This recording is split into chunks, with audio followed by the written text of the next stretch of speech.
Good evening, everyone. Hope you had a great Sunday. My name's Steve. It's been over a month since I've done this live stream, and give me just a second to make sure this is working all right.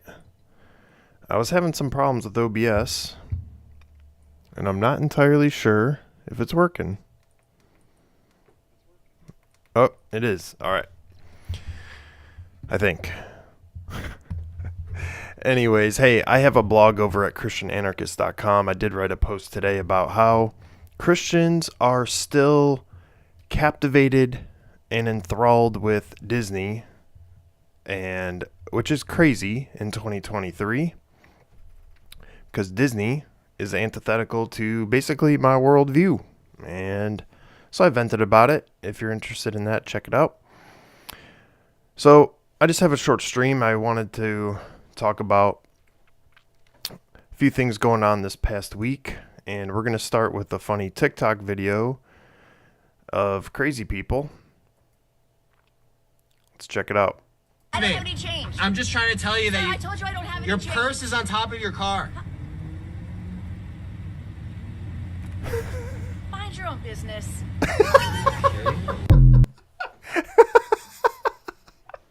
I'm sorry, like it's funnier every time I watch it. You would think she was going to apologize and be like, "Oh, I'm sorry, thank you." She goes, "Mind your own business." I got to watch this one more time. He was just doing the right thing as a good Samaritan. It's hard to tell if these things are fake or staged, you know? But this one kind of looked real. I don't have any change. I'm just trying to tell you that I told you I don't have any your change. purse is on top of your car. Mind your own business. Okay. She would rather her purse be left out on the road somewhere. That's funny. I don't have any change. I'm just All right. So, this next video, it's another TikTok video. I saw this kicking around on Twitter. And listen, I don't do this out of a mean spirit. I don't do this to necessarily make fun of this lady, although that's inevitably going to happen. It's more so to show, it's just surprising to me how willing and brave people are to just post stuff online. Like, you know, I'm a little hesitant to just do this, but you got to watch this video. It's wild that people post this. Watch this. I got the bag. Today is going to be a little different. I'm going to do what I eat in a day starting at 4 p.m. I got a pretzel and cheese.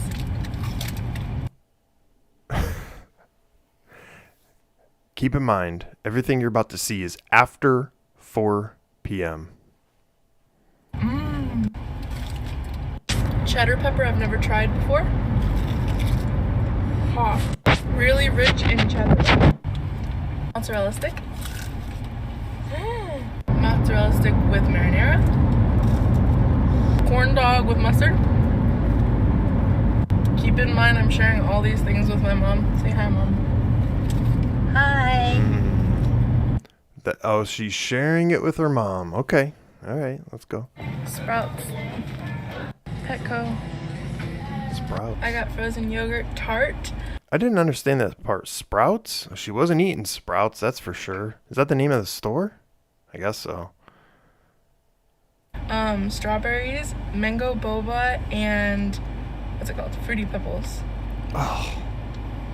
Ugh. Can you believe this? I got everything.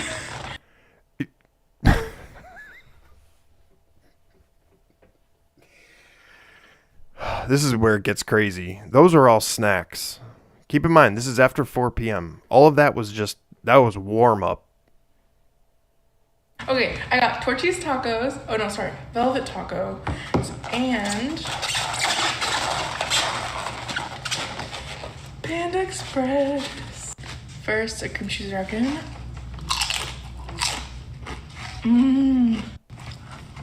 I don't think I like those. That I don't even know what that is. I may have had one before, not knowing what it was, and it was nasty. was absolutely delicious. Now, my food. I got chow mein, super greens, honey walnut shrimp, and Angus beef. I'm so excited.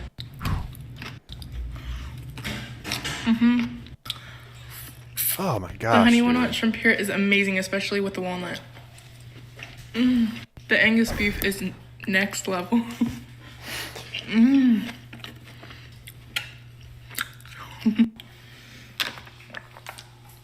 Oh, the sounds. Panda's Express chicken egg roll, so crunchy, so She's not done. She's not done. good. Veggie spring roll.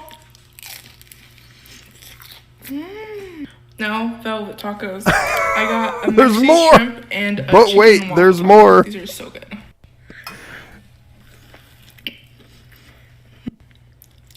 That's a second one? Thanks for tagging along to my what I eat in a day. Cheers. They just post this stuff online for everyone to see. It's just like crazy. Not to mention, honestly, that was at least $50 worth of food.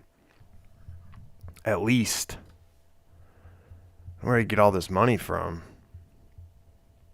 Wow. Just wow. Anyways, yeah, I'm just always amazed at how willing people are to just post stuff online.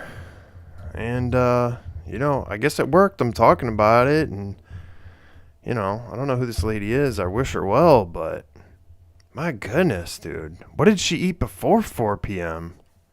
Whew. Kind of made me sick watching that. In any case, I got the bag. check out this article. Just when you think this world can't get any crazier, coffee's racist. Okay? And I pulled this article up and we're going to go through a couple paragraphs from it just because it is so crazy. By the way, there's like a challenge. If you think of anything and Google it and ask if it's racist, I almost guarantee you will find an article or a blog saying whatever you just made up is racist. I put is cutting grass racist, and believe it or not, people said having a well-manicured lawn is racist. Anyways, try it out. It's nuts. So, how drinking coffee perpetuates white supremacy.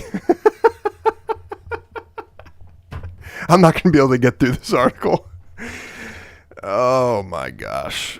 It's apparently created by black people for black people and now a pillar of white supremacist capitalism. All right. I'm not going to be able to get through this, but okay. So if you're a person of color, you know what I'm talking about. You walk into a new coffee shop and your senses are overwhelmed with whiteness.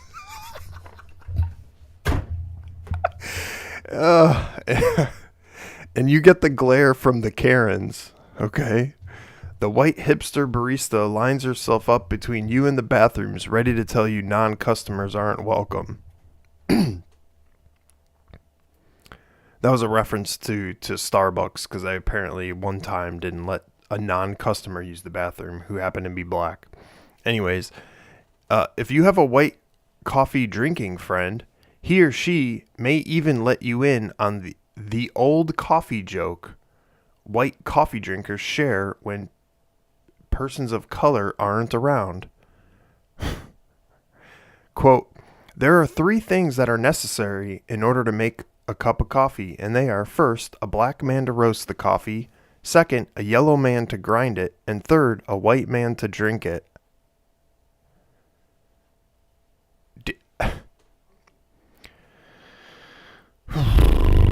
Okay, never heard this joke before. It's not a joke. It's a really, really dumb joke. And I'm pretty sure he or she, whoever wrote this article, just made that up. It's not even funny. It's stupid, just like this entire article.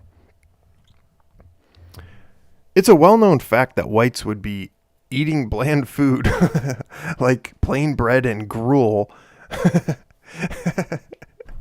if it weren't for their theft of culinary secrets from people of color, especially black folks.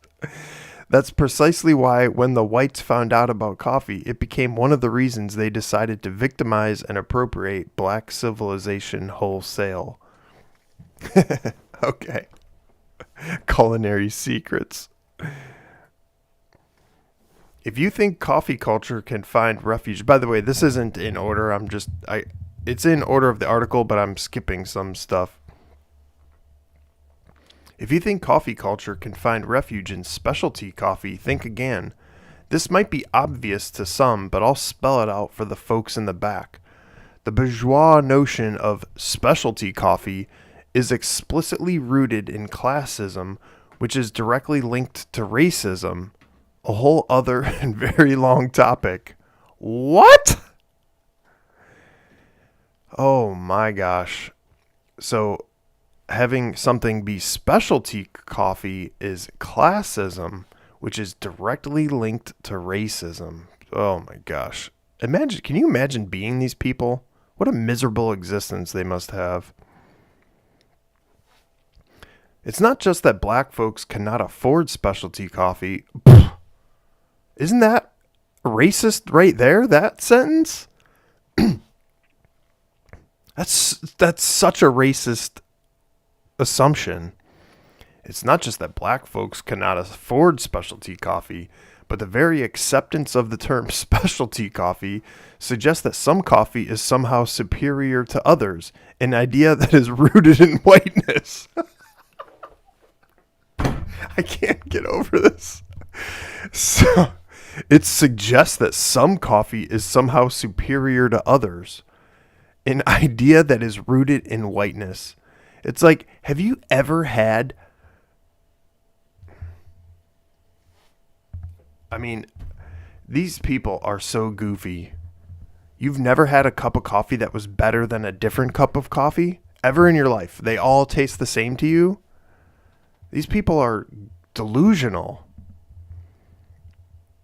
Yes, some coffee's better than others. And it's really a personal preference thing. Sometimes these specialty coffees I don't like. In fact, I get the cheapest coffee you can get. They're little K-cup things, but they're like the cheapest brand, but I actually love it. And yes, that coffee is better than other coffee, but apparently that is an idea rooted in whiteness. Okay. Values like hard work creates better products is a white supremacist idea that is consistently forced upon people of color and justifies stereotypes like the myth of laziness in people of color. So they're saying values like hard work creates better products is a white supremacist idea. Now, that's not always true. You can work hard and the product is not good. But, you know, as a general rule of thumb, I would hope that that'd be true. You wouldn't want someone busting their butt. You know, let's say you have a carpenter who spends 3 weeks building a dining room table. Well, that doesn't necessarily mean the table's going to be any good. It could be a just disaster, and even though he's working hard. But in general, more times than not, hard work creates better products. It has nothing to do with white supremacy. These people are so crazy, man. So their conclusion is it's time to boycott and divest. Unfortunately, coffee is not the only racist drink on the market. Oh, this gets even better. Milk also became racist after white supremacists began using the white drink as a symbol of their skin. What? Yes, racist roots in the coffee industry are certainly much deeper, but the whiteness of milk and milk's devastating effects on the beautiful black body makes it almost as bad as coffee for some black people. Holy smokes, dude. So if both milk and coffee are racist, what can be done? Are they allowed to drink water? Is water racist? Many people will insist that combining the two drink actually cancels out the racism because it represents the white becoming pregnant with blackness and creating a delicious brown result. What? This is why anti-racist folks often take milk in their coffee, a subconscious purifying ritual. Never in my life have I put cream in coffee thinking it had anything to do with racism. Again, can you imagine being these people? You can't go anywhere. You can't go to any restaurant without enjoying anything. Because everything is racist. Everything is white supremacist. Apparently milk, coffee, of course. What a miserable existence. But ultimately, I know this will hurt. A proper commitment to doing anti-racist direct action requires that we give up coffee altogether. Unless you're Ethiopian. So,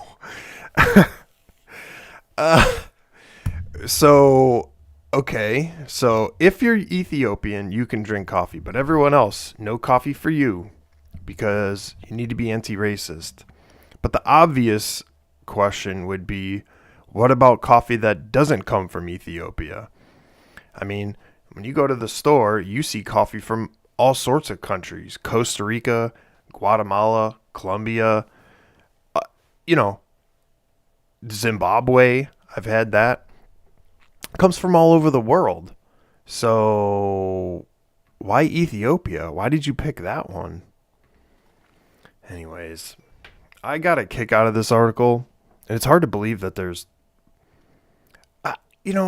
it's hard to tell if these are like I went to their website. It's hard to tell if this is satire or not. Like, it's so crazy.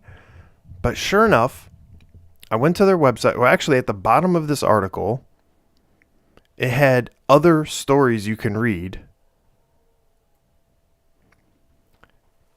So right underneath that part says, but there's more. Check out these bussin' stories. I thought I was pregnant, but it was just my fat. Fear the mythical evil Twitter feminist. Chastity is just yet another word for anti-black. Again, maybe I got duped. Maybe this is satire. I did not spend a whole lot of time looking at this website. Literally just looked at this one article and then saw this. So maybe this is satire and I got had. I hope that's the case because that is insane. All right, I hope you enjoyed that as much as I did. I got a few other videos I just found interesting this past week on Twitter and wanted to comment on. So that's what we're going to do. Totally unrelated. Let's see what we got next. Oh, yeah. I saw this a couple days ago, and I hadn't even watched it yet today, so I got to refresh my memory. But basically, they cover it here. You got to watch this. What started off as a seemingly well-intentioned partnership has turned into a giant embarrassment for the city of Newark. Earlier this year, Mayor Ras Baraka invited what he thought was the Hindu nation of Kailasa to Newark City Hall for a cultural trade agreement. But it turns out Kailasa is no nation at all. It's a fake. Very embarrassing for the city. I truly don't even have words for it. I'm really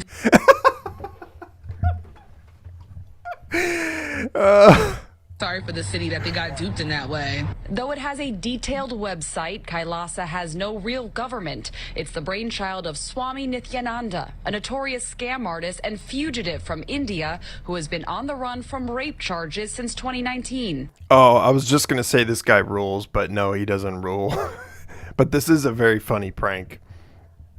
To get a bunch of city government folks wasting their time doing nonsense photo op type of things for meaningless brownie points or whatever they're doing this for. Whose job was it to do a simple Google search, right? As you said, like, no one in City Hall, not one person did a Google search. So maybe we need a transformation of City Hall because not one person said, let me go on Google and figure out this was a fake city. A few days after the papers were signed, City Council rescinded the agreement. This is an oversight. It's an oversight. Any longer. The Newark City Hall insists no money was exchanged in this deal to become sister cities. The mayor's office told us based on the deception, the ceremony was groundless and void. In a state. So, no money was exchanged. So, what was the point of this? Obviously, it was just to get photos and virtue signal. That's the only thing I could think of. Although this was a regrettable incident, the city of Newark remains committed to partnering with people from diverse cultures in order to enrich each other with connectivity, support, and mutual respect. That's exactly what this was all about. Which, again, I have no problem with doing that. I think that's great. I think we should have free markets, open, trade, and absolutely do that with anyone who's willing to do business with each other. But pretty funny. I think it's awesome that they're wasting their time doing this instead of more divisive things or more laws that are unneeded. So I thought this was hilarious. All right. A couple more things here. I debated including this, but I ultimately did. And you know what? Forgive me. I didn't get this guy's name, but this is the most insane. You just got to watch it. So this guy talks about the vaccine. Now, admittedly, I think this video's from like a year or two ago, back when the vaccine, they were hardcore pushing the vaccine type of deal. And so they get these like Christian folks out there to influence other Christians to get the vaccine. But listen to the argument this guy makes. The COVID vaccine can serve as an image of God's redemption.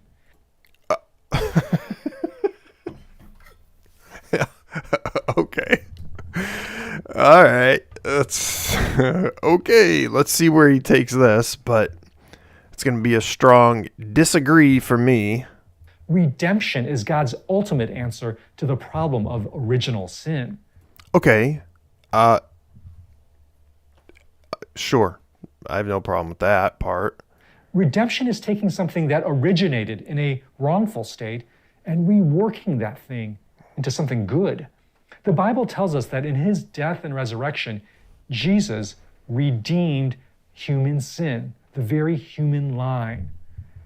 1 Corinthians 15:22 puts it this way, "For as all die in Adam, so also all shall be made alive in Christ." In other words, Adam's original sin had an impact on us all. We are descendants of his spiritual line, and we are impacted by his original sin. Okay. Yep, that part's true. The sinful origin is not the final verdict. The spiritual line of Adam has been reworked by Jesus, so that what began as a story of sin and death has been reworked into a story of forgiveness and life. So what does this have to do with the vaccine? That is what it means to be made alive in Christ. That is redemption.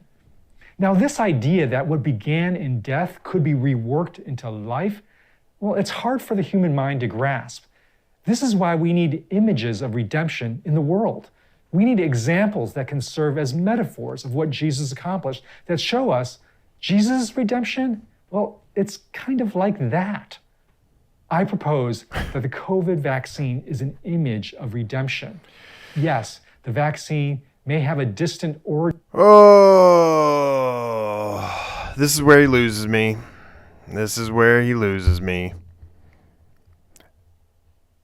Taking a medical procedure to supposedly... Do I need to go down this path? This is the dumbest argument. Story in abortion.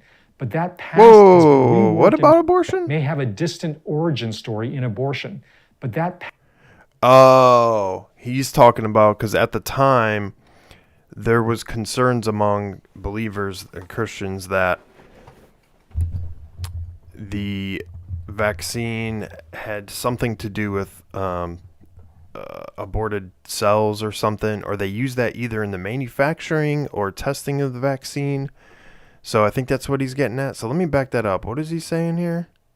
that the COVID vaccine is an image of redemption.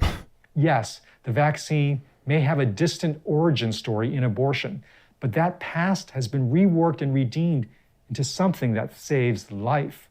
We can point to the vaccine and say, So, boy, there's a lot of assumptions in there about saving lives. Sure. Jesus' redemption is kind of like that. And in Listen, I'm not one of these people that can be like, there are people that make analogies and they go, oh, it's nothing like that. And it's like, no, I understand analogies, right? Because it's hard, you can never make a comparison that completely fits. So I'm not one of those people that's like, oh, it's nothing like that. This is nothing like that. Okay. Taking this vaccine to supposedly prevent illness from a virus that the government created in the first place, or at least had a hand in it, which didn't turn out to work the way they said it would, and in fact they were hiding the truth on what, the downsides to this vaccine. And, I'm hesitating because I don't know, YouTube's going to probably kick me off for even talking about this. But, like, the truth is, they were censoring people that had real side effects from this vaccine. They're not open and honest about what's going on. So they put this image out there, and this guy's trying to say that this vaccine is, like, something that's going to save us all. And in some ways, it has to do with, like, God's redemption for us is so insane. I like, it was pissing me off watching this video.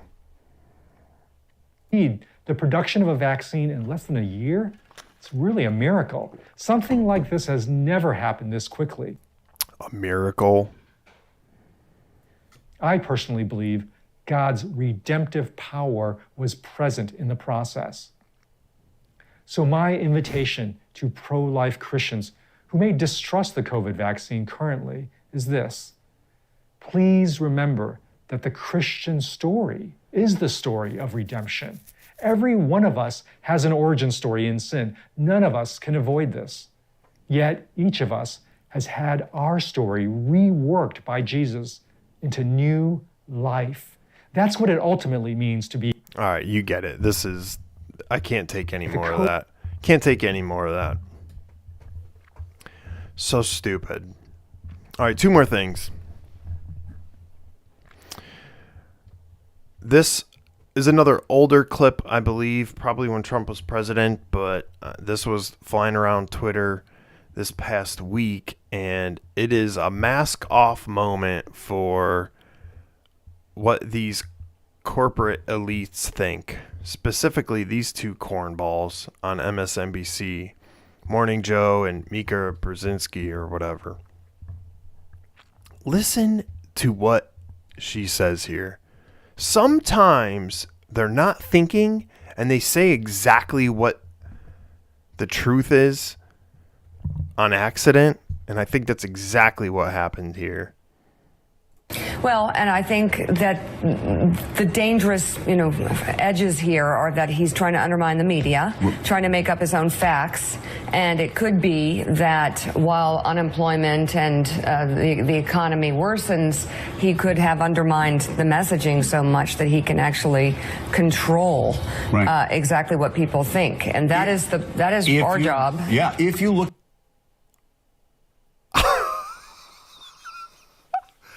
Can you freaking believe that? They're trying to say you're going to undermine the message and change how people think, and they said that's our job. That is 100% the truth. That is their job, is to control the way you think. It was pretty amazing that she even said that.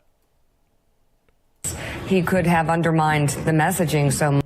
Undermined the messaging, meaning counteracting the propaganda. Now, I don't even know exactly what this topic was, but when they say undermine their message, it means telling the truth as to why their propaganda is crap.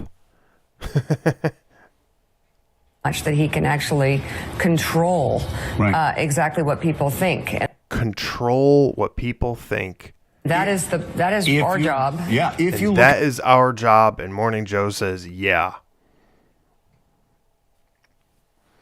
It doesn't get much clearer than that.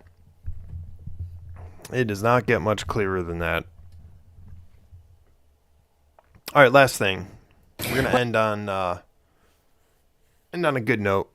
Again, I think this is another TikTok video, but saw this from someone posted on TikTok, but the audio is Jordan Peterson, and it's probably Jordan Peterson from a few years ago, where he was really solid on these type of issues, and I thought it was good, a positive note to end on. So let's give it a listen. The notion that children are somehow a burden, what are they interfering with? What have you got to do that's so important? What, you're going to drink 2,000 less 26s of vodka with your idiot friends at the bar? That's your brilliant alternative into growing up? And you know, I do believe it's very hard for people to grow up if they don't have children. And people hate it when I say that, because there are other ways of growing up. But it's very hard. And the reason it's hard is because you are not mature until someone else clearly matters more than you do. And if you aren't narcissistic beyond redemption, that definitely happens to you when you have children. And then you're an adult. You know, even if you're not that good at it, as long as that other person is now something you would die for, or something that you would live for, then you're an adult. That's powerful. That's powerful, man. I think there's a lot of truth to that too. Yeah, and I like how he said something to die for and something to live for. That's powerful, man. You know, and I was listening to Dave Smith when he was talking about the birth of his kids, and he had the same thing. He grew up the day his daughter was born, became an adult. You know? So get out there and have kids. You know, make sure you have a loving spouse and have kids. Anyways, that's all I got, guys. If you happen to have watched this far, I'd appreciate it. And I hope you had a great week, and I'll see you next week. Thanks. Take care. Bye.